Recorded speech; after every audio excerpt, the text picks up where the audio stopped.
Welcome to Valmiki logics. నాన్న ఇప్పుడు మనం సిలాయిజమ్స్లో పార్ట్ 2 చూస్తున్నామమ్మా. పార్ట్ 1 అంతా కూడా బేసిక్స్ చెప్పడం జరిగింది నాన్న.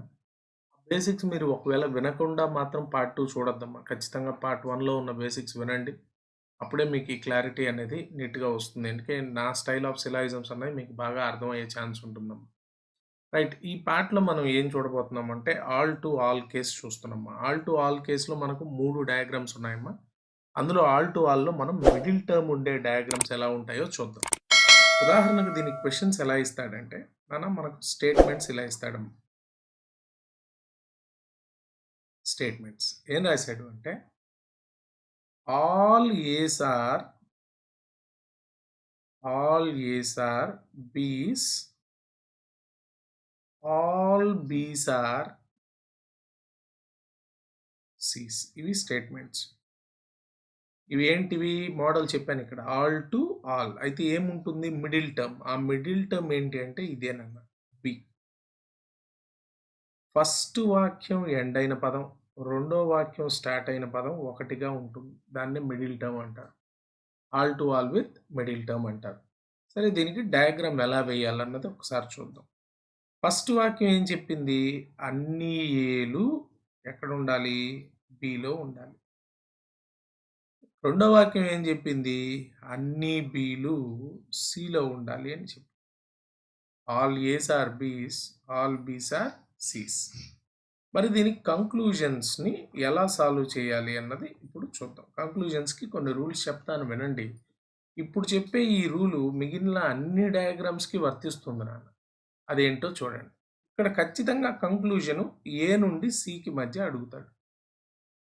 ఈ డయాగ్రామ్ చూసే చెప్పొచ్చు. దానికి మనం ఏది నేర్చుకోవాల్సిన అవసరం లేదు, బట్టి కొట్టాల్సిన అవసరం లేదు. ఆ డయాగ్రామ్ చూడండి. ఏ నుంచి సికి. డయాగ్రామ్ చూసి ఏం చెప్పచ్చు? అన్ని ఏలు సిలో ఉన్నాయి. All A's are in C. అన్ని ఏలు సిలో ఉన్నాయి. ఏనానా? అయితే మీకు ఆల్రెడీ ఇంకొక విషయం కూడా చెప్పా. యూనివర్సల్ ఉన్న ప్రతి దగ్గర పార్షియల్ కూడా ఉంది. ఇది పార్ట్ 1లో చెప్పానమ్మా. అంటే ఆల్తో చెప్పే ప్రతి వాక్యాన్ని సమ్తో చెప్పచ్చు. మళ్ళీ మీరు సమ్తో చెప్పే ప్రతిదాన్ని ఆల్తో చెప్పచ్చా అనొద్దు నాన్న. యూనివర్సల్ ఉన్న ప్రతి దగ్గర పార్షియల్ కూడా ఉంది. కాబట్టి ఏ నుండి సికి ఆల్ అయినా చెప్పచ్చు, సమ్ అయినా చెప్పచ్చు. అదేవిధంగా బి నుండి సికి అయినా సరే ఆలు సమ్ము రెండు చెప్పచ్చు నాన్న. ఓకేనా? సో మొత్తం మీద ఏ నుండి సికి ఉన్న రిలేషన్ ఆల్ లేదా సమ్. మీకు ఆల్రెడీ రిలేషన్స్ చెప్పానమ్మా. ఒకటి డైరెక్ట్ రిలేషన్ అన్న అడగచ్చు, లేదా పాసిబిలిటీ అడగచ్చు. ఇప్పుడు డైరెక్ట్ రిలేషన్ ఏంటి అంటే ఆల్ లేదా సమ్. మరి ఇదే విధంగా ఏ నుంచి సికి ఒకవేళ పాసిబిలిటీ కేసెస్ అడిగాడు అనుకోండి. ఈ డాష్డ్ లైన్ పాసిబిలిటీ కేసెస్ అమ్మ. ప్రతి వీడియోలోనూ మీరు గమనించండి. నేను ఎప్పుడైనా సాలిడ్ లైన్ వేస్తే ఏమో ఇదేమో డైరెక్ట్ రిలేషన్. ఇది బేసిక్ క్వశ్చన్ అనమాట. అదే ఇలా డాష్ లైన్తో వేస్తే నేను వేసేదేమో పాసిబిలిటీస్ అన్న విషయాన్ని గుర్తుపెట్టుకోండి. పాసిబిలిటీస్ మనకు కష్టమైన క్వశ్చన్స్లోనే ఇస్తాడు. సరే, నేర్చుకునేటప్పుడు అన్నిటిని ఒకేసారి నేర్చేసుకోవచ్చు. ఇప్పుడు ఏ నుంచి సికి డైరెక్ట్ రిలేషన్ అడిగితే ఆల్ లేదా సమ్. అదే ఏ నుంచి సికి పాసిబిలిటీ కేసెస్ అడిగితే లేవు, పాసిబిలిటీలు చెప్పకూడదమ్మా. ఏ నుంచి సికి ఏ పాసిబిలిటీ ఇచ్చినా ఇచ్చిన కంక్లూజన్ తప్పే అన్న విషయాన్ని గుర్తుపెట్టుకోండి. ఎందుకు తప్పంటే ఆల్రెడీ నేను రిలేషన్స్ చార్ట్లో చెప్పానన్న. డైరెక్ట్ రిలేషన్లో ఆల్ ఉన్నప్పుడు పాసిబిలిటీ లేవు. అయితే మన వాళ్ళు ఏమంటారంటే ఇక్కడ సమ్ కూడా ఉంది కదా. సమ్ లేదు నాన్న. ఆల్తో ఉన్న ప్రతిదీ సమ్తో చెప్పొచ్చు. అక్కడ రిలేషన్ సమ్ కాదు, అక్కడ రిలేషన్ ఆలే. కానీ రూల్ ఏంటి?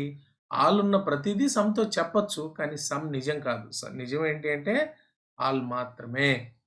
సో ఈ రూట్లో పాసిబిలిటీ లేవు. అంటే ఏ నుంచి బికి ఏ పాసిబిలిటీ చెప్పకూడదు, ఏ నుండి సికి కూడా ఏ పాసిబిలిటీ చెప్పకూడదు. అదేవిధంగా బి నుంచి సికి కూడా ఎటువంటి పాసిబిలిటీ కేసెస్ చెప్పకూడదు. నో అనే పాసిబిలిటీ కూడా చెప్పకూడదు. ప్రతిదీ తప్పే ఆ రూట్లో పాసిబిలిటీ. రైట్.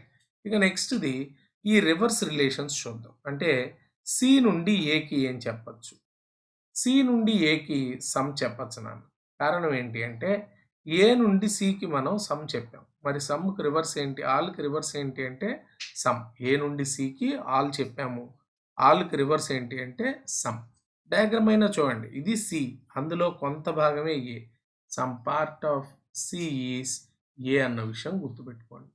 సో సి నుంచి ఏకి అడిగినా సమ్మే, సి నుంచి బికి అడిగినా సమ్మే, బి నుంచి ఏకి అడిగినా సమ్మే.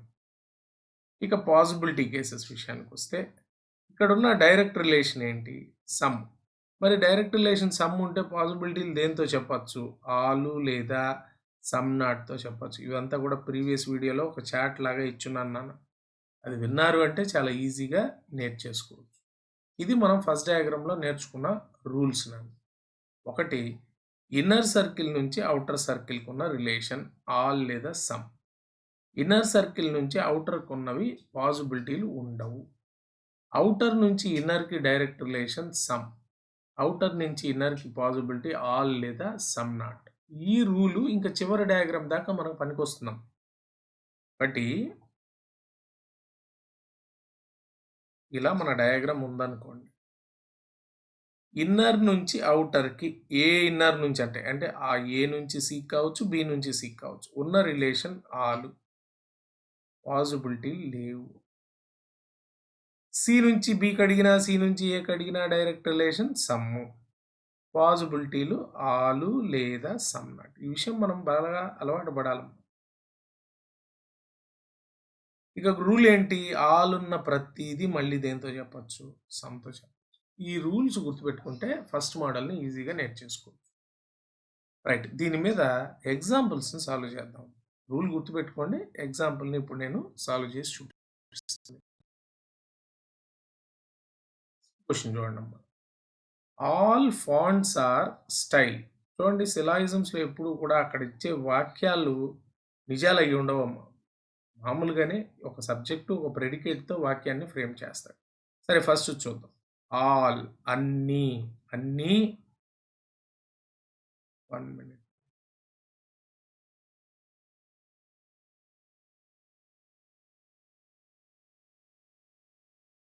రైట్. ఏమిచ్చాడో చూడండి. All fonts are styles. All fonts they are in style. All styles are pen. All stylus are pens. All stylus are pens. ఒక్కొక్క వాక్యాన్ని నిదానంగా చదువుకుంటూ డయాగ్రామ్ వేయడమే. తెలుగు మీనింగ్ అర్థం చేసుకుంటూ అన్ని ఫాంట్స్ స్టైలస్‌లో ఉండాలి. అన్ని స్టైలస్‌లు పెన్‌లో ఉండాలి. కంక్లూజన్ ఏం అడుగుతున్నాడో అవతల చూద్దాం. అసలు ఏముందో రిలేషన్స్ నేర్చేసుకోండి. ఒకటి ఎఫ్ నుంచి ఎస్‌కి అడిగినా, ఎఫ్ నుంచి పికి అడిగినా, ఎస్ నుంచి పికి అడిగినా కంక్లూజన్‌ని డైరెక్ట్ రిలేషన్ అయితే ఆల్ అయినా చెప్పొచ్చు, లేదా సమ్ అయినా చెప్పొచ్చు. అదే ఎఫ్ నుంచి ఎస్‌కైనా, ఎఫ్ నుంచి పికైనా, ఎస్ నుంచి పికైనా పాసిబిలిటీ కేసెస్ అడిగితే ఏ పాసిబిలిటీ లేదు. ఇక ఇలా పి నుంచి ఎస్‌కి లేదా పి నుంచి ఎఫ్‌కి లేదా ఎస్ నుంచి ఎఫ్‌కి డైరెక్ట్ రిలేషన్ అడిగితే సమ్‌తో చెప్పుకోవచ్చు. పాసిబిలిటీలు అడిగితే ఆల్ లేదా సమ్ నాట్‌తో చెప్పొచ్చు. ఇవన్నీ రూల్సేనండి. ఫస్ట్ పార్ట్‌లో వచ్చిన ఈ రూల్ చివరిదాకా హెల్ప్ అవుతుంది. ఇది రూల్స్. ఇప్పుడు ఇక కంక్లూజన్స్ ఏం అడిగాడో చూద్దాం. ఇవి ఏవి ట్రూ, ఏది ఫాల్సో చూద్దాం. ఒకటి ఇచ్చిన కంక్లూజన్‌లో పాసిబిలిటీ అనే మాట లేకపోతే అది డైరెక్ట్ రిలేషన్. ఒకవేళ ఇచ్చిన కంక్లూజన్‌లో పాసిబిలిటీ అనే మాట ఉంటే ఇది పాసిబిలిటీ కేసెస్‌లో చూడాలి. చూడండి. పాసిబిలిటీ లేకపోతే సాలిడ్ లైన్ కేసెస్. పాసిబిలిటీ ఉంటే డాష్డ్ లైన్ కేసెస్‌లో ఆలోచించాలి. సరే. అవన్నీ లేకుండా సింపుల్‌గా చూద్దాం. ఫస్ట్ కంక్లూజను ఎవరెవరి మధ్య ఉందో చూడండి. చదవద్దు నాన్న. ఎవరి మధ్య? ఫాంట్ నుంచి స్టైల్‌కి రిలేషన్. ఇది ఫాంటు. ఇది స్టైల్. లోపల ఉన్న సర్కిల్ ఫాంటు, బయట ఉన్న సర్కిల్ స్టైల్. సో, ఫాంట్ నుంచి స్టైల్‌కి డైరెక్ట్ రిలేషన్ అయితే ఆల్ అయినా కరెక్టే, సమ్ అయినా కరెక్టే. అంటే వాళ్ళ మధ్య రిలేషన్ ఆల్‌తో చెప్పినా కరెక్టే, సమ్‌తో చెప్పినా కరెక్టే. మరి దేనితో చెప్పాడో చూడండి ఇక్కడ. సమ్‌తో చెప్పాడు. సో, ఫస్ట్‌ది ట్రూ. రెండోది చూడండి. ఎవరి మధ్య రిలేషను? పెన్ నుంచి ఫాంట్‌కి. ఏం అడిగాడు? పాసిబిలిటీ అడిగాడు. పెన్ నుంచి ఫాంట్‌కి పాసిబిలిటీ కేస్ అడిగాడు. ఇది పెన్. ఇది ఫాంట్. అంటే బయట నుంచి లోపలికొస్తున్నాడు. Possibility cases. Outer to inner పాసిబిలిటీలు ఏమొస్తాయి? ఆల్ చెప్పినా కరెక్టే. సమ్ నాట్ చెప్పినా కరెక్టే. ఇంకేం చెప్పినా తప్పేనమ్మా. ఆల్ లేదా సమ్ నాట్ ఈ రెండిట్లో ఏది చెప్పినా కరెక్టే. మరి ఇక్కడ దేంతో చెప్పున్నాడు? ఆల్‌తో చెప్పున్నాడు. సో, రెండోది కూడా కరెక్టే. ఇచ్చిన 2 కంక్లూజన్‌లు కరెక్ట్ అయితే మన answer both 1 and 2 follows. Both 1 and 2 follows. చాలా సింపుల్ అమ్మా. ఆ రిలేషన్స్ గుర్తుండాలి అంతే మనకు. ఈ చెప్పే కాన్సెప్ట్ ఇంక మిగతా అన్ని డయాగ్రామ్స్‌లో వస్తుంది. మళ్ళీ చెప్తున్నానమ్మా. గుర్తుపెట్టేసుకోవాలి. Inner to outer circle direct relation all లేదా some. Inner to outer circle possibility cases ఉండవు. Outer to inner circle direct relation some. Outer to inner circle possibility all లేదా సమ్ నాట్. ఈ విషయాలు మన మైండ్‌లో రిజిస్టర్ అయితే ఇవి చాలా ఈజీగా చేసేయొచ్చు. కంక్లూజన్స్ చాలా ఈజీగా చెప్పేయొచ్చు నాకు. రూల్స్ గుర్తుండాలి. దాని తర్వాత రిలేషన్ ఎవరి మధ్య? ఇచ్చిన డైరెక్ట్ రిలేషనా? పాసిబిలిటీయా? ఇవి గుర్తున్నాయి అంటే ఈ క్వెషన్స్‌ని ఈజీగా చేసేయొచ్చు నాన్న. రైట్ నాన్న. ఇంకొక క్వెషన్ ఇప్పుడు చూద్దాం. నెక్స్ట్ క్వెషన్‌ని అందరూ కూడా ఒకసారి డయాగ్రామ్‌ని ట్రై చేయండి. వీడియోని పాస్ చేయండి. డయాగ్రామ్ ట్రై చేయండి. దాని తర్వాత కంక్లూజన్స్ చెక్ చేయండి. దాని తర్వాత నేను ఎక్స్‌ప్లనేషన్ ఇచ్చింది చూడండి. రైట్ ఏమి ఇచ్చాడో చూద్దాం. ఆల్ యాంట్స్ ఆర్ క్రొకొడైల్స్ అన్నాడు. అన్ని యాంట్స్ దేంట్లో ఉండాలి అంటే క్రొకొడైల్స్‌లో ఉండాలి. All crocodiles are deers. All crocodiles దేంట్లో ఉండాలి అంటే డీర్స్. అన్ని యాంట్స్ క్రొకొడైల్స్‌లో ఉండాలి. అన్ని క్రొకొడైల్స్ డీర్స్‌లో ఉండాలి. రైట్ రిలేషన్స్ చూసుకోండి. వాళ్ళు అడిగినా లేకపోయినా ఫస్ట్ మీరు అలవాటు పడ్డారు అంటే ఎగ్జామ్‌లో చాలా ఈజీ నాన్న. ఫస్ట్ అలవాటు పడండి. Direct relation inner to outer all లేదా some. Possibility inner to outer ఉండవు. Direct relation outer to inner some. Possibility outer to inner all లేదా సమ్ నాట్. ఎందుకు చెప్తున్నాను? డైరెక్ట్ రిలేషన్ బట్టే possibility. Direct relation some, possibility all లేదా some not. ఇక్కడ direct relation all, possibility cases ఉండవు universal. అయిపోయింది. So ఇక ఫస్ట్ కంక్లూజన్ చూద్దాం. ఎవరి మధ్య ఇచ్చాడు? యాంట్కి డీర్కి. ఇచ్చిన డైరెక్ట్ రిలేషనా పాసిబిలిటీయా? నేను ఇందాకే చెప్పా పాసిబిలిటీ అనే మాట రాసి ఉండాలి. అయితే రీసెంట్ ఎగ్జామ్స్లో పాసిబిలిటీ అనే మాట రాయకుండా ఇవి రాస్తున్నాడు. ఏంటది? Can be, maybe, if,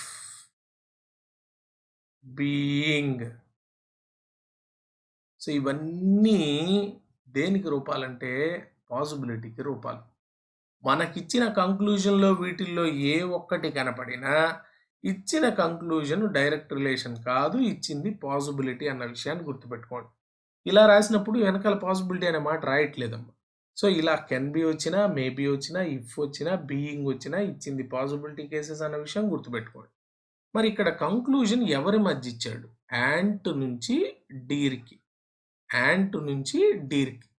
ఏమిచ్చాడో చదవద్దు. ఎవరి మధ్య రిలేషను? యాంట్ నుంచి డీర్కి. ఇక్కడికి వద్దాం. ఇది యాంట్, ఇది డీర్. ఇచ్చింది డైరెక్ట్ రిలేషనా? Possibility relation. ఇచ్చింది పాసిబిలిటీ. నాన్న యాంట్ నుంచి డీర్కి అసలు పాసిబిలిటీస్ కింద లేవు, పాసిబిలిటీలు లేవు. అడిచ్చింది తప్పు. చాలామంది పిల్లలు కెన్ బి అనేది పాసిబిలిటీ కాదు అనుకొని యాంట్ నుంచి డీర్కి ఆల్ ఉంది కదా అని టిక్ కొడతారు. చూడండి, ఒక పాసిబిలిటీని డైరెక్ట్ రిలేషన్ అనకూడదు. ఆల్రెడీ చెప్పాను ఇంతకు ముందరే. అలాగే ఒక డైరెక్ట్ రిలేషన్ పాసిబిలిటీని అని కూడా పిలవకూడదు. సో మొత్తం మీద యాంట్ నుంచి డీర్కి ఆల్తో పాసిబిలిటీలు ఉండవు. యాంట్ నుంచి డీర్కి డైరెక్ట్ రిలేషన్లో ఆల్ ఉంది కానీ పాసిబిలిటీలు ఉండవు. ఫస్ట్ది తప్పు. ఇక రెండోది ఎవరి మధ్య రిలేషన్? డీర్ నుంచి క్రొకడైల్కి. కెన్ బి, మేబీ లాంటి పదాలు లేవు, వెనకాల పాసిబిలిటీ లేదు. సో ఇచ్చింది డైరెక్ట్ రిలేషన్. ఎక్కడి నుంచి ఎక్కడికో చూడు. డీర్ నుంచి క్రొకడైల్కి. ఏది డీరు? ఇది డీర్, ఇది క్రొకడైల్. అంటే అవుటర్ నుంచి ఇన్నర్కి వస్తున్నాడు. డైరెక్ట్ రిలేషన్ ఏంటి? అవుటర్ నుంచి ఇన్నర్కి వచ్చినప్పుడు సమ్తో చెప్పుకోవచ్చు. మరి ఇక్కడ అడిగింది కూడా సమ్మేనాన్న. కేవలం రెండోది మాత్రమే correct. So answer option B, only conclusion 2 follows అని చెప్పచ్చు. సో ఈ క్వశ్చన్లో మనం నేర్చుకుంది ఏంటి అంటే, ఒకటి కెన్ బి అంటే పాసిబిలిటీ అన్న విషయం గుర్తుపెట్టుకోండి. ఆ పాసిబిలిటీ ఆ రూట్లో ఉందో లేదో చూసేసి ట్రూ ఆర్ ఫాల్స్ని మనం ఫిక్స్ చేస్తే సరిపోతుంది. రైట్, ఇంకో క్వశ్చన్ కూడా చేయండి నాన్న. వీడియోని పాస్ చేసి ఫస్ట్ ఆ క్వశ్చన్ సాల్వ్ చేయండి. దాని తర్వాత ఎక్స్ప్లెనేషన్ అనేది వినండి. ప్రాక్టీస్ చేసే కొద్దీ చాలా ఫాస్ట్గా చేయొచ్చు నాన్న. రైట్. ఇక్కడ ఇచ్చాడు. ఏమి ఇచ్చాడో చూడండి. All men are dog. ఫీల్ అవ్వకూడదు నాన్న. ఇవన్నీ కూడా నిజాలు కావు. సరదాకి ఇస్తాడమ్మా. ఆల్ మెన్ ఆర్ డాగ్ అంటారు. ఆల్ డాగ్ ఆర్ ఉమెన్ అంటాడు. ఇవన్నీ కూడా జస్ట్ సరదా కోసం ఇచ్చేటివి. దాని గురించి మనం ఫీల్ అవ్వకూడదు. రైట్. ఏమి ఇచ్చాడు? ఆల్ మెన్ ఆర్ డాగ్ అన్నాడు. అందరూ మెన్ను దేంట్లో ఉండాలి? డాగ్లో ఉండాలి. నెక్స్ట్ ఏమి ఇచ్చాడు చూడండి. Next all dog are cat. All dog are cat. All dog దేంట్లో ఉండాలి అంటే క్యాట్లో ఉండాలి. రిలేషన్స్ మనకు అలవాటు పడండి. ఒకటి inner to outer direct relation all లేదా సమ్. వాళ్ళతో చెప్పచ్చు లేదా సమ్తో చెప్పచ్చు. Inner to outer cases possibilities ఉండకూడదు. ఇక next outer to inner direct relation అడిగితే some. Outer to inner possibility అడిగితే ఆల్ లేదా సమ్ నాట్. ఆల్ లేదా సమ్ నాట్తో చెప్పచ్చు. రైట్. ఇంక ఇక్కడ రిలేషన్ ఎవరి మధ్య అడిగాడో చూద్దాం. ఫస్ట్ది మెన్కి క్యాట్కి మధ్య రిలేషన్. ఇది నాన్న మెన్, ఇది క్యాట్ అమ్మ. ఇచ్చింది డైరెక్ట్ రిలేషనా? All some correct. ఇచ్చింది పాసిబిలిటీయా? ఏమి ఇచ్చినా తప్పే. మరి ఇచ్చిన దాంట్లో కెన్ బి, మేబీ అలాంటి పదాలు లేవు. ఇఫ్ అనే పదాలు లేవు. పాసిబిలిటీ అని వెనకాల లేదు. సో ఇచ్చింది డైరెక్ట్ రిలేషన్. సో మ్యాన్ నుంచి క్యాట్కి డైరెక్ట్ రిలేషన్. ఆల్ చెప్పినా కరెక్టే, సమ్ చెప్పినా కరెక్టే. మరి ఇక్కడ దేంతో చెప్పాడు నాన్న? ఆల్తో చెప్పాడు. నాన్న ఫస్ట్ది కరెక్ట్ అమ్మ. ఇక రెండో కంక్లూజన్. ఇక్కడ ఏమంటున్నాడో చూడండి.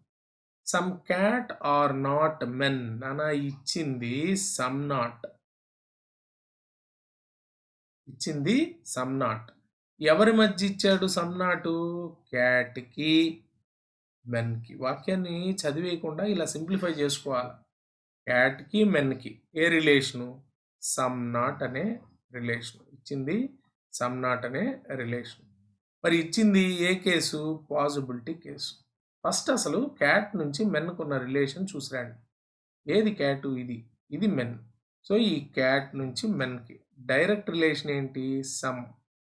పాసిబిలిటీలు ఏంటి? ఆలు లేదా సమ్ నాట్. మరి ఇక్కడ అడిగింది దేంతో? దీంతోనే, సమ్ నాట్తో అడిగాడు. క్యాట్ నుంచి మెన్కి సమ్ నాట్ అనే పాసిబిలిటీ ఉంది అని అంటున్నాడు. కరెక్ట్ నాన్న? రెండు కరెక్ట్ కాబట్టి మనం ఆన్సరు బోత్ 1 and 2 ఫాలోస్ అని ఇవ్వాలి. ఇది ఫస్ట్ మోడల్ అమ్మ. ఇందులో మీకు ఏదైనా డౌట్స్ ఉంటే నాకు కామెంట్లో పోస్ట్ చేయండి. నేను వాటికి ఎక్స్ప్లెనేషన్ ఇస్తాను. మీకు ఈ వీడియో నచ్చినట్లయితే లైక్ చేయండి. మీ ఫ్రెండ్స్ అందరికీ షేర్ చేయండి. మిగిలిన పార్ట్స్ అన్నిటిని కూడా ప్లేలిస్ట్లో పెట్టేస్తున్నానమ్మా. సిలాయిజమ్స్ అనే కాకుండా అన్ని వీడియోస్ని జాగ్రత్తగా వినండి. ఇప్పటి వరకు మీరు వాల్మీకి లాజిక్స్ని సబ్స్క్రైబ్ చేసుకోకపోతే తప్పకుండా సబ్స్క్రైబ్ చేసుకోండి. నచ్చితే లైక్ చేయండి. మీ ఫ్రెండ్స్ అందరికీ షేర్ చేయండి. థ్యాంక్ యూ నాన్న.